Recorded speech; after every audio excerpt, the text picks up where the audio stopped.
하나님의 말씀을 받들어 봉독할 때에 살아계신 하나님의 음성을 들으시기 바랍니다. 레바논아, 내 문을 열고 불이 내 백향목을 사르게 하라. 너 잣나무여 곡할지어다. 백향목이 넘어졌고 아름다운 나무들이 쓰러졌음이로다. 바산의 상수리 나무들아 곡할지어다. 무성한 숲이 엎드려져도다. 목자들의 곡하는 소리가 나미여 그들의 영화로운 것이 쓰러졌음이로다. 어린 사자의 부르짖는 소리가 나미여 이는 요단의 자랑이 쓰러졌음이로다. 여호와 나의 하나님이 이르시되 너는 잡혀 죽을 양떼를 먹이라. 사들인 자들은 그들을 잡아도 죄가 없다 하고 판자들은 말하기를 내가 부요하게 되었은즉 여호와께 찬송하리로다 하고 그들의 목자들은 그들을 불쌍히 여기지 아니하는도다. 여호와가 말하노라. 내가 다시는 이 땅 주민을 불쌍히 여기지 아니하고 그 사람들을 각각 그 이웃의 손과 임금의 손에 넘기리니 그들이 이 땅을 칠지라도 내가 그들의 손에서 건져내지 아니하리라 하시기로. 내가 잡혀 죽을 양떼를 먹이니 참으로 가련한 양들이라. 내가 막대기 둘을 취하여 하나는 은총이라 하며 하나는 연합이라 하고 양떼를 먹일세. 한 달 동안에 내가 그 세 목자를 제가하였으니 이는 내 마음에 그들을 싫어하였고 그들의 마음에도 나를 미워하였음이라. 내가 이르되 내가 너희를 먹이지 아니하리라. 죽는 자는 죽는 대로, 망하는 자는 망하는 대로, 나머지는 서로 살을 먹는 대로 두리라 하고 이에 은총이라 하는 막대기를 취하여 꺾었으니 이는 모든 백성들과 세운 언약을 폐하려 하였습니다. 당일에 곧 폐함에 내 말을 지키던 가련한 양들은 이것이 여호와의 말씀이었던 줄 안지라. 내가 그들에게 이르되 너희가 좋게 여기거든 내 품삯을 내게 주고 그렇지 아니하거든 그만두라. 그들이 곧 은 30개를 달아서 내 품삯을 삼은지라. 여호와께서 내게 이르시되 그들이 나를 헤아린 바 그 싹을 토기장이에게 던지라 하시기로 내가 곧 그 은 30개를 여호와의 전에서 토기장이에게 던지고 내가 또 연합이라 하는 둘째 막대기를 꺾었으니 이는 유다와 이스라엘 형제의 의리를 끊으려 함이었느니라. 여호와께서 내게 이르시되 너는 또 어리석은 목자의 기구들을 빼앗을지니라. 보라, 내가 한 목자를 이 땅에 일으키리니 그가 없어진 자를 마음에 두지 아니하며 흩어진 자를 찾지 아니하며 상한 자를 고치지 아니하며 강건한 자를 먹이지 아니하고 오히려 살찐 자의 고기를 먹으며 또 그 굽을 찢으리라. 화 있을진저 양떼를 버린 목된 목자여 칼이 그의 팔과 오른쪽 눈에 내리니 그의 팔이 아주 마르고 그의 오른쪽 눈이 아주 멀어 버릴 것이라 하시니라. 아멘. 오늘 설교의 제목은 거절당하신 목자 그러나 여전히 우리를 찾으시는 주님입니다. 함께 읽어보겠습니다. 거절당하신 목자 그러나 여전히 우리를 찾으시는 주님. 우리 인생에서 가장 아플 때가 언제일까요? 어떤 분은 내 몸이 아플 때가 진짜 힘들었다고 표현하시는 분도 있으실 것이고 돈이 없어서 정말 마음이 힘들다라고 말씀하실 분도 있을 겁니다. 각자 마음이 아플 때는 다 차이가 있죠. 근데 저는 목회하면서 제일 아플 때는 거절당할 때였습니다. 특히 내가 진심으로 마음을 다해 사랑을 했는데 그 마음을 몰라주고 도리어 미워할 때, 제가 미움을 받을 때 가끔은 세상을 마치 다 잃은 것처럼 힘들 때가 있었습니다. 가수 신영원 권사님이 1986년도에 부른 노래가 있는데 외사랑이라고 하는 노래입니다. 내 사랑, 외로운 사랑, 이루어질 수 없는 사랑인가요? 눈을 감으면 흘러내릴까 봐 눈 감을 수 없는 외로운 사랑. 이 외사랑이라고 하는 것, 이 외사랑이라고 하는 건 짝사랑과 다릅니다. 짝사랑은 내가 그 사람을 좋아하는데 그 사람이 내가 그 사람을 좋아하는지 모르는 게 짝사랑이잖아요. 근데 이 외사랑은 내가 그 사람을 좋아하는 줄 아는데 그 사람이 내 사랑을 받아주지 않는 거예요. 그 가사만 들어도 얼마나 아픈지 모르겠어요. 보통 이 정도 얘기하면 노래해봐 말아가기도 했는데 요즘은 뭐 이제 칼참이니까 그런 말씀도 안 하시고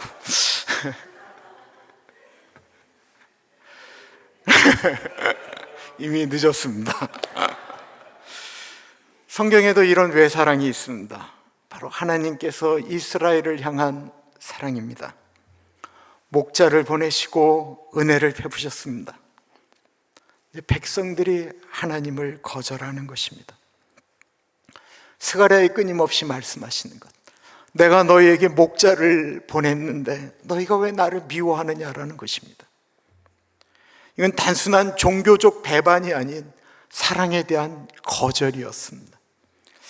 사랑받고 있다라는 걸 알면서도 등을 돌린 백성, 그 거절감을 느끼면서도 그 백성을 놓지 못하고 끊임없이 다가가는 하나님, 이 내용이 바로 스가랴 11장의 이야기입니다. 우리도 그렇지 않습니까? 하나님이 우리를 사랑하시고 기다리시는 줄 우리는 알면서도 우리는 늘 바쁘다고 하며 하나님을 거절합니다. 어쩔 때는 예배를 드리면서 그 하나님의 사랑이라고 하는 개념이 내 인생 가운데는 도움이 안 된다라고 느껴지니까 하나님 조금만요, 조금만 좀 가만히 계시고 조금만 더 기다리세요 라고 이야기하며 그 사랑과 대화하기를 미룹니다. 하나님의 외사랑, 거절당하는 줄 뻔히 아시면서도 계속하는 하나님의 사랑. 그런데 우리가 구약을 보면서 느껴지는 것, 이 사랑을 끝까지 거절하면 어떻게 되는 것일까요? 내가 사랑하는 줄 아는데 그 사랑을 끝까지 거절하면 어떻게 됩니까? 관계가 단절되겠지요. 스가랴 11장은 하나님의 사랑이 거절된 자리에서 일어나는 것을 이야기하고 있습니다. 하나님은 우리에게 선한 목자를 보내셨지만 거절당하죠. 1절과 2절 같이 읽습니다. 시작. 레바논아, 내 문을 열고 불이 내 백향목을 사르게 하라. 너 잣나무여 곡할지어다. 백향목이 넘어졌고 아름다운 나무들이 쓰러졌음이로다. 바산의 상수리 나무들아 곡할지어다. 무성한 숲이 엎드려 졌도다. 스가랴 11장은 불이 내려 백향목과 잣나무를 태우는 장면으로 시작이 됩니다. 이것은 이스라엘의 자랑, 곧 부와 번영, 명예를 나타내는 상징과 같은 것이었는데 이것들이 무너집니다. 왜 하나님께서 이것들을 불태우실까요? 그 안에 하나님이 빠져버렸기 때문에 그렇습니다. 겉은 번영하였는데 하나님이 없는 것입니다. 우리도 그럴 수 있습니다. 우리 교회는 괜찮아. 우리 자녀들 잘 됐어. 어떤 것들이 번영한 것 같은데 그러나 그 안에 하나님이 빠지면 어느 순간에 무너집니다. 하나님이 미워서 무너뜨리는 것이 아니고 하나님의 백성을 다시 제자리에 갖다 놓기 위해서 흔드시는 것입니다. 그래서 자녀의 무너짐이라고 하는 것은 끝이 아니고 은혜의 시작일 때가 많습니다. 그때 하나님께서 스가랴에게 말씀하십니다. 4절입니다. 같이 읽습니다. 여호와 나의 하나님이 이르시되 너는 잡혀 죽을 양떼를 먹이라. 잡혀 죽을 양떼를 먹이라. 이 얼마나 슬픈 명령입니까? 잡혀 죽을 양떼는 이미 도살장으로 끌려가 죽을 양들을 이야기하는 것입니다. 자기 상태를 모르면서 그냥 살아가는 사람들, 오늘날로 말하면 하나님을 떠나 살기 때문에 예배당에 와서도 그의 영이 어디에 팔려 있는지 모르고 죽어가고 있는 영혼들을 의미하고 있는 것입니다. 하나님은 이미 하나님을 거절하였던 그 양들을 향해 말씀하고 있는 것입니다. 그들이 내 사랑을 외면해도 스가랴야, 그들을 먹여라. 잡혀 죽을 양떼이지만, 그러니까 내버려 두지 말고, 그럼에도 불구하고 그들을 먹여라. 하지만 문제는 당시 목자들이었습니다. 이 양들은 팔아먹을 생각만 하고 양을 먹일 생각을 하지 않았습니다. 양들을 팔아먹었습니다. 그리고는 이렇게 말합니다. 5절 같이 있습니다. 시작. 판자들은 말하기를 내가 부유하게 되었은즉 여호와께 찬송하리라 하고 그들의 목자들은 그들을 불쌍히 여기지 아니하는도다. 양을 팔아서 부자가 됐어요. 하나님의 뜻대로 살지 아니하고 하나님께서 맡기신 양들을 막 갖다 팔아먹은 다음에 부자가 된 다음에, 부자가 되니까 하나님을 찬양한다라고 고백하고 있는 것입니다. 하나님 덕분에 부자 되었다라는 거예요. 하나님 뜻대로 살지 않았는데 부자 되었다라고 하나님께 찬양하는 것입니다. 입술은 복음을 말하고 있었는데 실제로는 양을 잡아먹고 있었던 것입니다. 하나님은 그런 목자들을 보시며 말씀하십니다. 내가 그전에는 너희들을 기대하였는데 이제는 다시는 너희들을 불쌍히 여기지 않겠다라고 말씀하고 계시는 것입니다. 8절 같이 있습니다. 시작. 한 달 동안에 내가 그 세 목자를 제거하였으니 이는 내 마음에 그들을 싫어하였고 그들의 마음에도 나를 미워하였음이라. 하나님이 제하시는 이스라엘의 세 목자는 누구였을까요? 하나님이 세우셨지만 하나님의 뜻을 저버린 안수받는 사람, 왕, 제사장, 선지자였습니다. 이들은 양을 먹이지 않고 이용하였습니다. 그래서 선지자 예레미야는 내 양 무리를 멸하는 목자들에게 화 있을진저, 선지자 에스겔도 자기만 먹이는 목자들은 화 있을진저라고 외쳤습니다. 예수님 당시에는 어땠을까요? 바리새인들과 제사장들은 탐욕과 거짓으로 물들여 있었기 때문에 겉은 깨끗한 것 같았지만 그 속이 너무 더러워서 예수님은 회칠한 무덤과 같다라고 이야기하였고, 세례 요한은 그들을 가리켜 독사의 자식들이라고 외쳤습니다. 두려운 얘기입니다. 여러분들보다 제가 훨씬 더 두렵습니다. 더 이상 목자들에게 양을 맡길 수 없는 상태가 되었을 때 하나님은 어떻게 하셨을까요? 이스라엘을 포기하셨을까요? 아닙니다.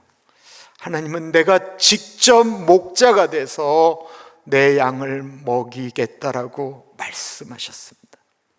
그래서 하나님이 직접 인간이 되셔서 이 땅에 내려오셨습니다.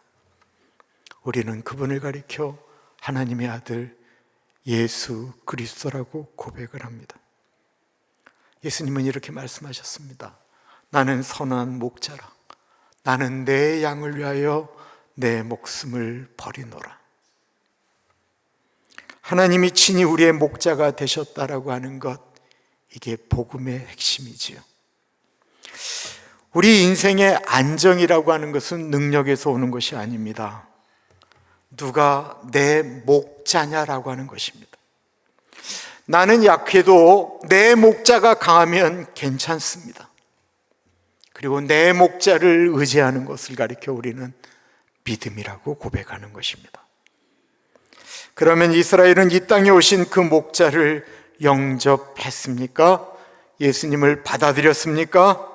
아니요. 그러나 그들은 그 목자를 거절했습니다. 7절을 같이 읽습니다. 7절.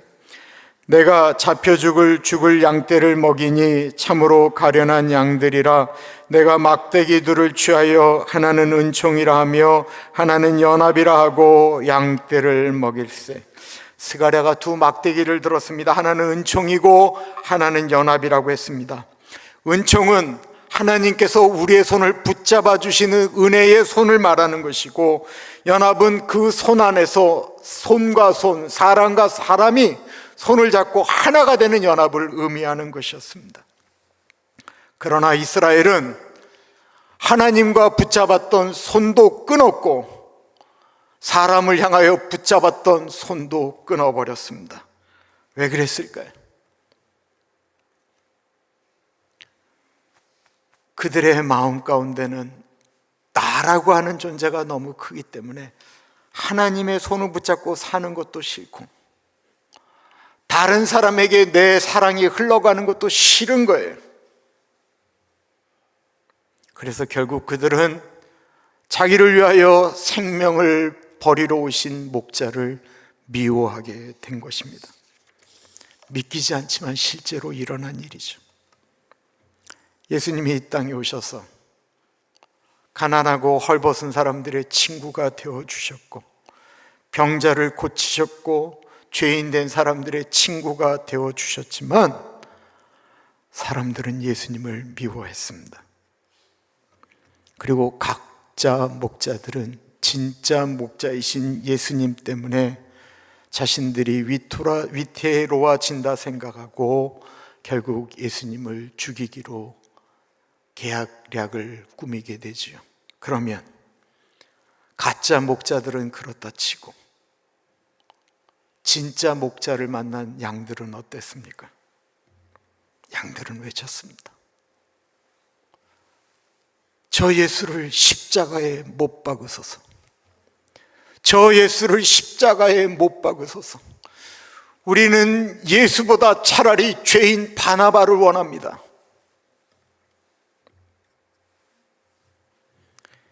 인간을 외롭게 사랑해서 내가 이 땅에 내려오면 나를 사랑하리라 생각하고 내려온 그 외사랑의 선한 목자를 사람들은 십자가에 못 박아 죽였습니다.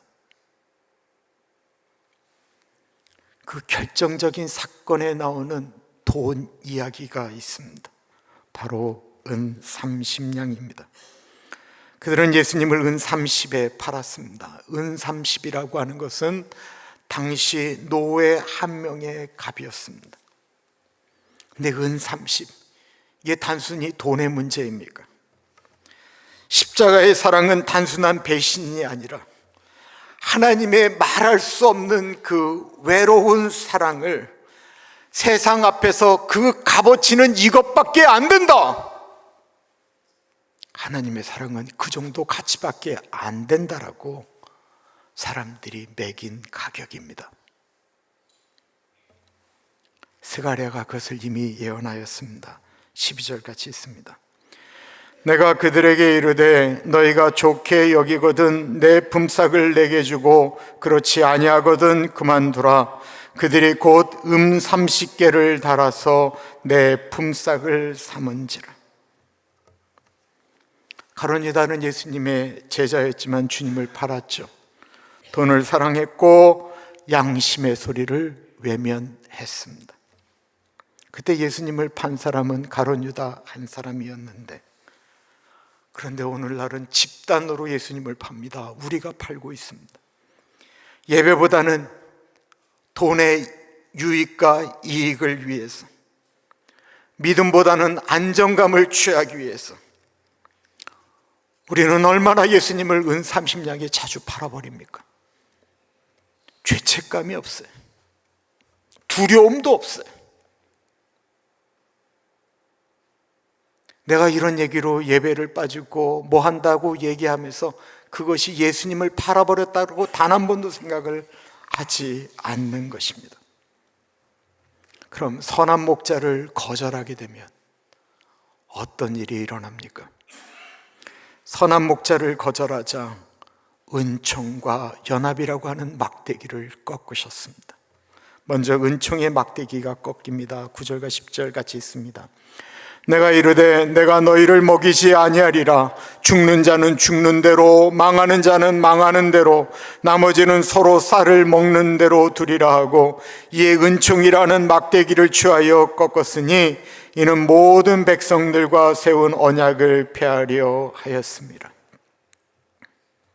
하나님이 이스라엘을 보호하시는 손을 거두었습니다. 죽는 자는 죽게 내버려 두었고 망할 자를 망하도록 내버려 두셨습니다. 불보다, 번개보다 더 무서운 것이 있다고 한다면 그것은 하나님이 그냥 내버려 두시는 것입니다. 그런데 사람들은 하나님이 내버려 두시는 것 때문에 안심한다라는 것입니다. 다음은 연합의 막대기가 꺾입니다. 14절 같이 있습니다. 내가 또 연합이라는 둘째 막대기를 꺾었으니 이는 유다와 이스라엘 형제의 의리를 끊으려 함이었느니라.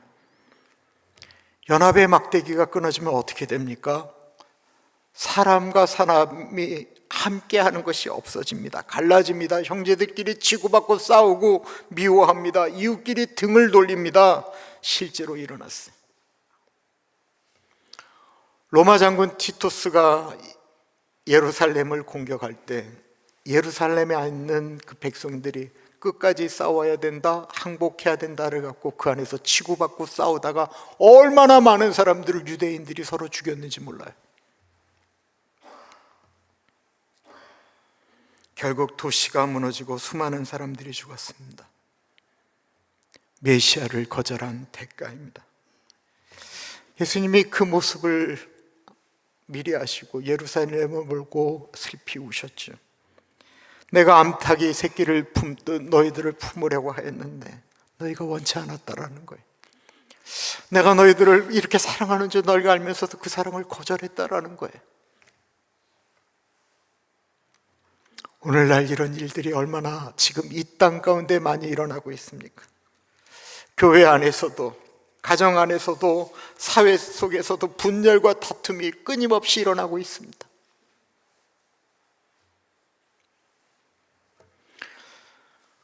우리 안에 주님을 거절하게 되면 우리의 마음은 황폐하게 되죠. 예배를 드리고 있지만 하나님과의 은총, 하나님의 은혜는 우리 안에 내려오지를 않습니다. 예배당에 있어도 하나님과의 관계가 황폐하게 되면 사람에 대한 이해가 흘러가지를 않습니다. 더 이상 세상 가운데 사랑이라고 하는 것이 잃어버린 것 같아요.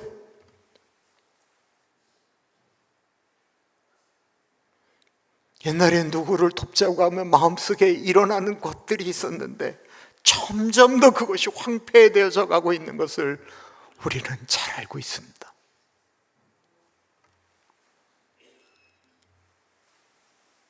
그러면 세상에 소망은 없는 것일까요? 세상에 소망이 없는 줄 알았는데 예수님이 계십니다. 그리고 사랑의 하나님은 여전히 말씀하십니다. 그래도 잡혀 죽일 양떼를 먹이라. 하나님이 포기하지 않으셨다라는 것입니다.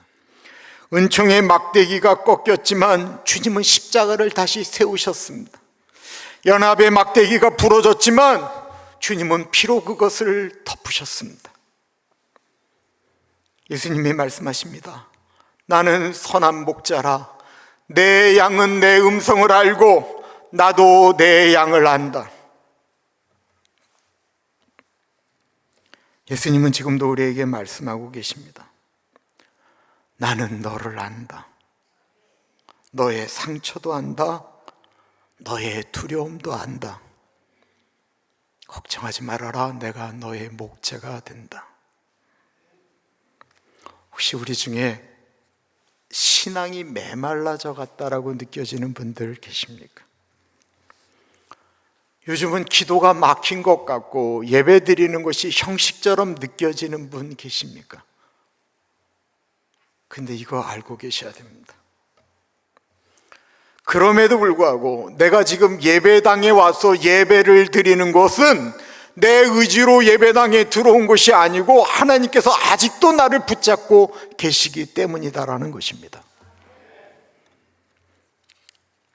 예수님은 분명히 말씀하십니다. 나는 너를 포기한 적이 없다. 양은 고집이 세다고 합니다. 울타리를 만들어줘도 꼭 뛰쳐나갑니다. 목자는 하루에도 12번씩 뛰쳐나간 양을 찾으러 나아갑니다. 주님이 우리를 보시면서 그러실 거예요. 이놈 또 집 나갔네. 사람들은 그렇게 안 하지만 예수님은 웃으시면서 우리를 데리고 들어오십니다. 예수님은 말씀하십니다. 그래도 먹여라. 그래도 데려와라. 그래도 사랑해라. 이게 우리한테 하시는 말씀이에요. 보면 이제 차버려라. 지 알아서 하겠지. 그런데 주님은 그래도 먹여야지. 그래도 불러와야지. 그래도 사랑해야지. 이제 오늘 세 가지를 우리 마음에 새겼으면 좋겠습니다. 첫째는 우리가 은총 안에 살고 있다는 사실을 기억해야 합니다. 여기까지 온 것은 주님의 은혜입니다. 아셨죠? 둘째, 나는 누구의 음성을 듣고 살아가고 있는가를 우리는 점검해야 됩니다. 나는 세상의 소리를 많이 듣고 있는가? 아니면 예수 그리스도 목자 되신 분의 음성을 듣고 있는가? 주님의 음성은 나를 살리지만 세상의 소리는 우리를 소멸시킵니다. 셋째, 이제는 하나님의 양처럼 살아가야 합니다. 양은 단순합니다. 목자의 음성을 듣고 그 음성 쪽으로 고개를 들고 귀를 기울이면 됩니다. 목자의 음성은 어디서 들립니까? 성경 속에서 들리고 기도 속에서 들리고 양심 속에서 들립니다. 양심은 주님의 목소리를 듣는 귀입니다. 그러므로 우리는 그 귀를 막아서는 안 됩니다. 우리는 완전하지 않지요. 그래서 때때로 우리는 주님을 값싸게 팔아 넘기기도 하고 은 30의 유혹에 넘어갈 때도 있습니다. 그러나 주님은 오늘도 우리에게 말씀하십니다. 네가 나를 팔아먹어도, 네가 나의 사랑을 외면하여도 나는 여전히 너의 목자다. 그 음성에 응답하며 주님의 손에 붙들려 양으로 살아가는 귀한 가나안 교회 공동체 되기를 예수 그리스도의 이름으로 축복합니다. 기도하겠습니다. 참으로 존귀하신 하나님 아버지, 거절당하신 목자이시지만 여전히 우리를 찾으시는 주님을 찬양합니다. 우리가 주님을 몰라보고 때로는 은 30의 유혹 앞에 믿음을 팔았던 순간들을 용서하여 주옵소서. 우리의 마음이 메말랐을 때에도 주님은 여전히 그래도 먹이라 말씀하셨습니다. 주님, 우리의 심령이 다시 주의 음성을 듣게 하옵소서. 주의 은총의 막대기가 다시 세워지고 끊어진 연합의 막대기가 다시 이어지게 하옵소서. 예수님이 나의 목자이심을 믿습니다. 우리가 약하지만 예수님은 강하심을 믿습니다. 우리가 자주 길을 잃어도 예수님이 언제나 찾아오심을 믿습니다. 오늘도 그 음성에 응답하며 주님의 손에 붙들린 양으로 살아가게 하옵소서. 존귀하신 예수님 이름으로 기도드립니다. 아멘.